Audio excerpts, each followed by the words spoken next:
If you were to speak to someone watching this, maybe some tech professional just wondering, okay, in the energy industry, what career opportunities exist there? What type of qualifications are they looking for? What can I go in there, apply for, work as, and actually feel fulfilled doing? What would you say? What I would do first is reach out to a local, typically a community college. They have a lot of programs for electricians and for energy efficiency certificates. I think there's probably 3 different fields, electrical, HVAC, and then just overall energy efficiency expert. And you can take classes there, pass those classes, and you have a certificate. Which puts you pretty far ahead of a lot of people. You know, anyone can learn to do it. As far as just some skills that helps is wanting to talk to people in your community. Have conversations, learn about the different people in your personal community. And I think with those community colleges, what they also do is they teach you how to run a business, a contracting business, which is good. The boring stuff, the accounting, all those other little things that is really important. Insurances, and a lot of those classes are offered. And it's, like I said, it's HVAC and electrical. They're always hiring. You can find those types of jobs. Now, yeah, do want to go in there with some experience or at least a certificate and a willingness to learn and get up early because that's part of it. But those can be available. Are there some things you don't like about work in this industry? So things I don't like.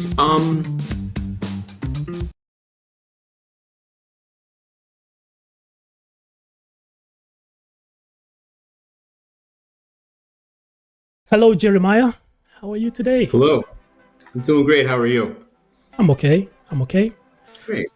Jeremiah, for those watching this who might not be familiar with either the name or what you do, can you, in your own words, just briefly introduce yourself? Absolutely. So my name is Jeremiah. I'm from Philadelphia. I live here currently. Work as an energy engineer, that we spoke of. I have worked in the field for about 15 years, done like a wide variety of different parts of this type of work. I've done installation, I've taught the classes, and now I spend time doing consulting for other businesses, when they have any questions, or I can help and try and help out wherever I can. Okay. Is that 15 years specifically in the engineering side of the work? Or maybe that's a combined studying and preparing for the role? It is a combined, studying, preparing as well. Engineer is such a broad term that, I've spent a lot of time studying. I've gone to school, actually went back to school for electrical work during the pandemic, just so I could learn that about homes. I spent a lot of time studying energy efficiency. There's a lot of classes offered, things like that, and a lot of local community colleges. And, and I taught in like prisons and unemployment groups, things like that as well. So whenever you're working in that broader field, you're always learning. So I'm always learning. Energy engineer, not many people are familiar with what that's all about. Mm-hmm. If you are to explain this to us, like you would to a 5-year-old, what's an energy engineer and what do they do on a day-to-day basis? Well, there's a lot of different, components of the field itself. A broad idea is we go typically into buildings, into residential homes or into, large multifamily buildings, apartment buildings, or into businesses, and analyze how much energy they're using on a given day and try and give them tips and ideas on places to save. It can be either just for comfort. If you're in your home, why is my one room too hot or one room too cold? And in businesses, their bills are typically so expensive that they're trying to figure out ways to save money as well.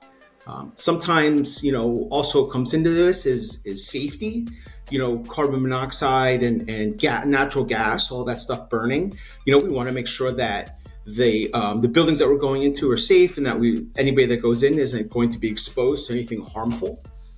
And like I said, it's typically about saving money, but on a day-to-day basis, it becomes about a lot of things. Yeah, from the sound of it, it actually does sound like it involves a lot of things, including health, making sure the air is purified enough for people to be able to live in, sleep in, and also working, as you mentioned.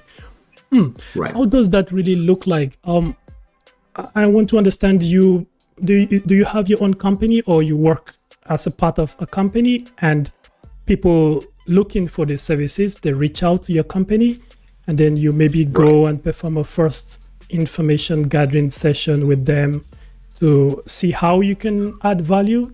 Then you come back with a price, and after which they pay you, and then you get to work. How does that actually look like on a day-to-day basis? I worked, had a company, I'm working as a contractor. So it's a lot of like what you just said. I would go out to a home, have a conversation with the homeowner, see what their concerns are. One thing that's really, I think, is interesting with the home specifically is that you're helping people in their house. Obviously, their biggest investment, and many people just don't understand a lot about their homes. So we're always trying to educate the homeowner, but also understand and listen to them and what they want to try and get out of it. On a daily basis, that begins with running some tests. We're running tests for carbon monoxide safety, like I spoke to earlier. We're also running a blower door test typically. And what that does is it's a fan, goes in your front door, and it changes the pressure differential from the inside to the outside. And in that pressure differential, the fan can tell you how leaky your home is, to see for different, and where the leaks are as well. So we can figure out, okay, your back room could use some air sealing, or you need more insulation, or things of that nature. And then we have, like you said, we have a conversation with the homeowner. We're always analyzing for new heating and cooling equipment. And when I worked as a contractor, I would, then recommend different people, depending on what they're looking for. Some of the newer technologies, people are very, curious about electrification, which is taking natural gas out of your home, basically only using electrical. Most people have used natural gas to heat up because it's the easiest thing. Through time, that's how we heated up. Often just heated ourselves, right? We used wood, we use natural gas, things of that nature that, we light on fire, and then that's how we heat a home. And now we're starting to push more towards electrical. And then we can use the sun. We're using the sun to produce electricity to then heat your home. So I try and have a conversation with homeowners about those things as well. Then after we go through and we do the different analysis, we do a modeling, usually use modeling software. So you have a different, website that you go through, and the advances in this have gone very quickly over the last 5 years. It's amazing. I can imagine. And I'm really curious to find out what has changed, because, a couple of years back, when you speak about heating with electricity, I think of something more expensive than gas, just because the appliances we had then, this electric fan that produces the heat, they usually just run up the meters and you end up paying a lot. But I'm guessing somehow that has changed. It's changed for a couple of reasons. Natural gas is becoming more expensive, partially because people are using less of it. So the utilities themselves need to make up that money somewhere. So they start charging more and more per person and it's called a therm, basically per unit of gas that you use. And that eventually will, it's going to overtake electricity costs, overall. Also, because homes have become tighter, people are using less gas even in their home, on a daily basis. We have more insulation. We have more ways to keep your home, the heat inside, and so we save in that way. But also just the technology in general, because a lot of it is because of legislation that has pushed it. So, with these new heat pump technology, part of it is, when I first started in 2009 and 2010, it was Obama and his type of legislation that got me interested in it just in general. But now we can just see over time how technology is like most things, they're the mother of invention, that sort of thing. There's an opportunity to make money for these large suppliers, these large companies, and they're trying to take advantage of it. Also, just the internet in general. We have such an ability now with tech and with science to talk so quickly to each other, that it pushes all these industries as well. I saw this very interesting statistics from Our World in Data. It says globally, the oil reserves that we have at current usage rates can last for roughly 56 years only. Mm-hmm. And also for gas, we've got roughly 49 years of gas left. And coal, we have roughly a maximum of 139 years of coal reserves left. Mm-hmm. And I think 2024 last year was named as the hottest year on record ever. And this is information from sources like NASA and NOAA, if I recall correctly. Mm-hmm. As someone who is deeply involved in this field, where do you stand regarding the need to conserve resources or use them judiciously in order to keep the planet as green and as viable for as long as possible? But I think you hit a couple good points there that, first of all, the heating, the global warming or, climate change or different phrases that we use, is really affecting the work that we do. Because when we're doing big data analysis for large utilities, we're trying to figure out, okay, we need to, in the algorithms and, the analysis, if it gets a half a degree hotter tomorrow, and then half a degree hotter in 5 years and 10 years, that has to be part of the analysis. Because in any particular area, the climate is a major part of that, right? If we're in Alaska versus Florida, they have very different climates. And that needs to be, that's part of it. So I think, and right now on some of the programs we work on, I mean, we're including pretty aggressive climate change components, where in the next 25 years, 30 years, we think it's going to go up, it could go up as much as, a half a degree, and how that affects, the utility, how they're making their investments.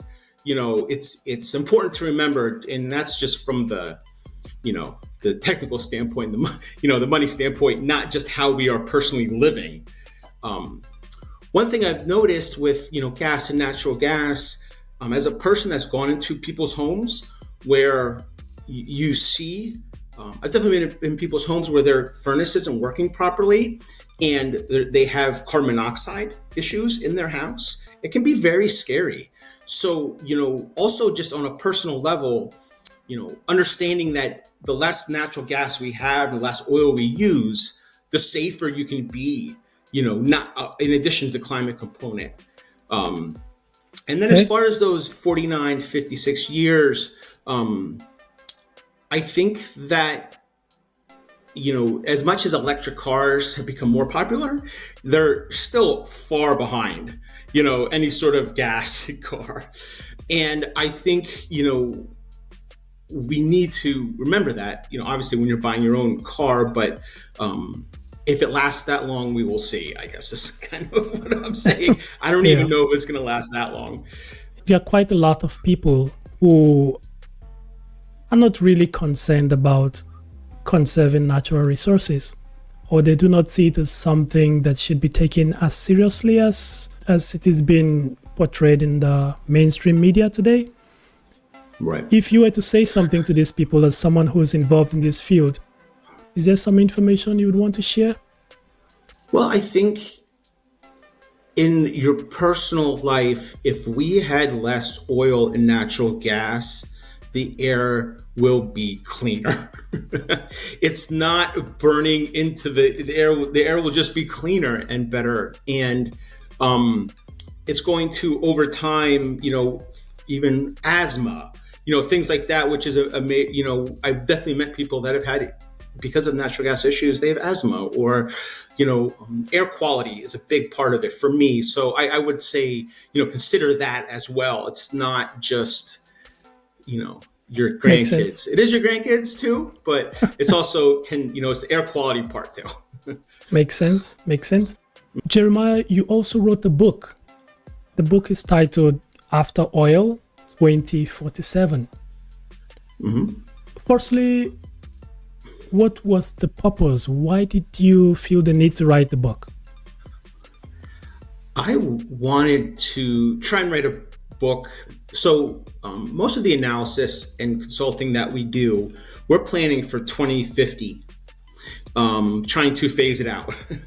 It might work, it might not, but oil, natural gas, that's the idea, is that we can get past that in around 2050. So the idea was by phase it out. By phase it out, you mean? I can liken this. So I don't know if you ever heard of the ozone layer in Antarctica. So basically, there was a hole in the ozone layer, and what happened was we realized in the 80s that we needed to change some of the way that we were using refrigerant. And over time, we started phasing out this toxic refrigerant. And now it took about 25 years to phase it out. And now we really don't use it anymore. And the ozone has actually been helped and looks a lot better than it did 30 years ago. This is the same type of idea. It takes time. It takes time in construction. It takes time in legislation. So the idea by 2047 was that oil stops and that and then what happens next. One of the components of the book that I talk about is jet fuel. It's complicated because it is really difficult airplanes aren't going to have as much fuel. And because they fly, the electric planes don't have a lot of power in order to fly like large commercial flights. And that's going to impact the world could impact the world in a major way. If we don't continue to push this new technology, we need bigger, better batteries. Lithium ion technology in the last 20 years has, made major advances because of cell phones, a big part of it, but we see it in the cars. We see it in anything really. You couldn't get a battery like that 25 years ago, or it's very difficult anyway. So what the book does is speaks to those things, and it's in 2047, what we think will happen, but then also making sure that while we're worried about climate change, while we're phasing out oil, we're also thinking about the workers and the people that work in these fields. And we need to take care of them and make sure that they're having a good life and make money and, can enjoy themselves, and they're not just being, exploited is a strong word, but we're making sure that as we put out these plans, and that's what we try and do, with my work, that people are taken care of at the same time. When you say we, who are you referring to there? When you say we are trying to phase out the use of oil? The consulting firm that I work with, the legislation, we're I think part of in the last 2 or 3 years, the Inflation Reduction Act of 2022 speaks about it by 2050. Stop using oil and natural gas and fossil fuels just in general. So that's a part of it. Okay, and this is referring to which geographical area? Is this just in the US? Or is the company that large and influential enough to actually phase out oil globally? Well, it's the U.S. It's the legislation from the U.S., but I think also, globally, a lot of countries are doing the same thing. If you look in Europe, they use a lot more solar. They use a lot of solar thermal, which is heating water. They use a lot of wind, and they're trying to do the same thing. Jeremiah, quite a lot of people watching this are looking to expand their experience just in the tech field in general. If you were to speak to someone watching this, maybe some tech professional just wondering, okay, in the energy industry, what career opportunities exist there? What type of qualifications are they looking for, right? What can I go in there, apply for, work as, and actually feel fulfilled in doing? If you were to speak to such people looking for career opportunities, what would you say? Well, I found myself in just that situation. I was, 31 and was looking for a job that I thought was interesting and something that I enjoyed and was meaningful and useful. And that was, when I first started getting into this type of work. And I personally started installing solar panels in New Jersey. I took a job, getting up on roofs and just kind of jumped into it. I used to teach high school. How did you learn to do that, Jeremiah? They'll hire you.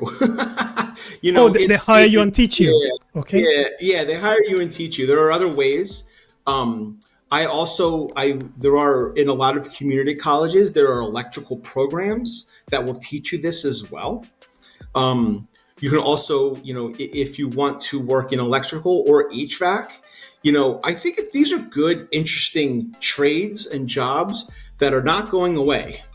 We're always going to need people to work on these things, and they can pay well. Will they just hire anyone that applies for such jobs, or are they looking for you to come in already with some inherent qualities or pre-qualifications that you gained from maybe related fields that could probably significantly improve your chances of getting the role? It's a really good question. What I would do first is reach out to a local, usually it's typically a community college. They have a lot of programs for electricians and for energy efficiency certificates. Okay. There's a couple different names of them. I don't want to get bogged down in them, but I think there's probably 3 different fields: electrical, HVAC, and then just overall energy efficiency expert. And you can take classes there, pass those classes, and you have a certificate, which puts you pretty far ahead of a lot of people to get hired in this field. What I really enjoyed it, like I talked about it a little bit, teaching I taught these classes to unemployment groups, taught these classes in prisons, things like that. And I think that, anyone can learn to do it. I think as far as just some skills that helps is wanting to talk to people in your community, have conversations, learn about the different people in your personal community. And,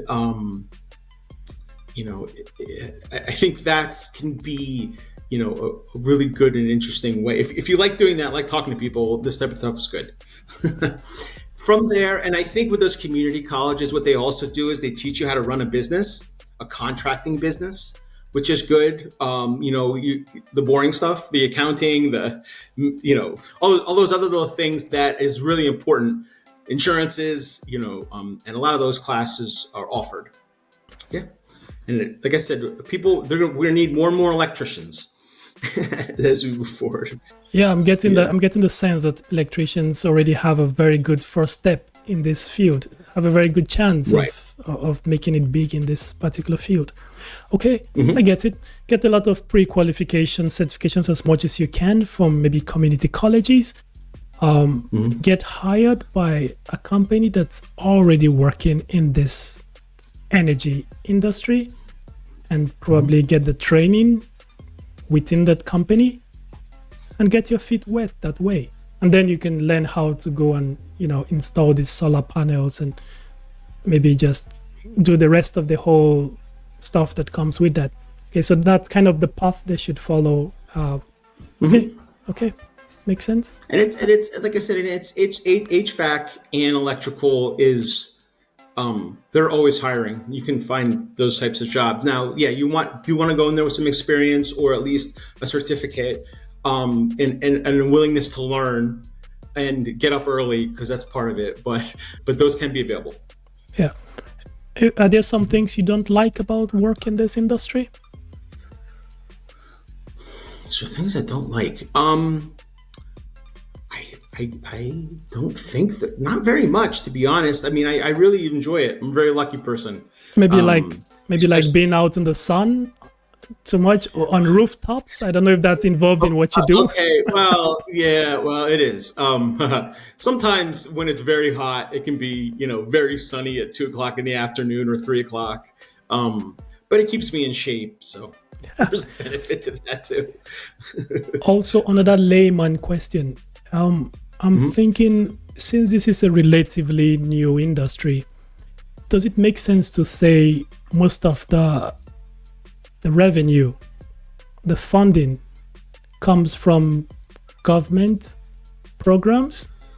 And then what that means is that the lucrativeness of this industry is heavily contingent on the government being pro-planet, being pro-sustainability, right? This is my fear. If I'm to, let's say, to change careers, pivot completely and dedicate my next 10 years into this industry, I just want to know that everything does not come down to funding being available by some budget put together by some government. Is this a wrong way of looking at it? Or does it also provide some huge entrepreneurial opportunities that can be explored? Well, I'll say when I was a contractor, my main focus was government programs. So I would work, but also there were utility run programs.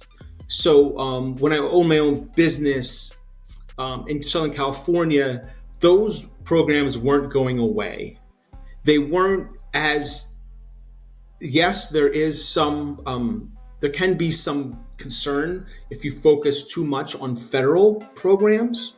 But in a place like California, you're getting paid by the utility, they're incentivized. And I feel that it's not as shaky or as if you were focusing specifically on federal programs. Because right now, some of these programs are being, taken back. You're absolutely correct. You can also diversify, like in any other business. You can work these energy programs along with other electrical programs, for example, or with HVAC. If HVAC is your kind of focus, you can make sure that you're, in addition to working these government programs, you're also spending a lot of time working on homeowners and residents. It's a really good question. It's not only for these federal programs, but it does help. Okay. And if we have a legislation that will help these programs, they also make sure that people are paid well, union jobs, things like that. But I think diversification, like most things, is important. Yeah. And you definitely can do that as well. And a lot of homeowners, they want to save energy too. Jeremiah, on this show, we have a tradition where the guest always shares some significant career mistake they've made along the journey. Do you have one such biggest or most significant mistake you've made along your career journey that you don't mind sharing? I think I made the mistake of doing too much myself from the beginning and not using resources that were available to me. Could be it through bank loans that could have helped. There's a lot of great systems in place with our banking systems, and micro loans. I don't know if you've ever heard of those types of things, where it would have been easier for me to run a business as opposed to having to, sometimes you're out of pocket $20,000 material or something like that, and I wish I used some of those systems in place. So if I was telling anybody, I would do research on, where you are locally and see what sort of things are available to you through banks, through the community colleges, through, legislation, all those different things. And there are so many really smart, dedicated, interested people that are really willing to help, and they're great people. And I wish I utilized those resources earlier, because it would have been easier instead of me just, trying to figure it out on my own. So that's something I would do. Yeah. Oh, good piece of advice there. Yeah. Jeremiah, where can anyone watching this find you online in case they're looking? Well, I am at You can go to my website, just jeremiahjancik.com. I just realized I don't have like a lot of tech, resources. I'm putting up a YouTube channel shortly. So if you go there, that will be available, shortly. So you can look at that for jeremiahjancik.com, and I'll have a YouTube from there. Thank you so much, Jeremiah, for coming on the show. Anything else you want to get out there before we pull the cuttings on this episode? No, just that if you're interested in this, just go out and do a little research and find out what you can do locally, and knock on some doors and tell them that you can help them. And people like that. Yeah. On that note, we say goodbye. See you next time.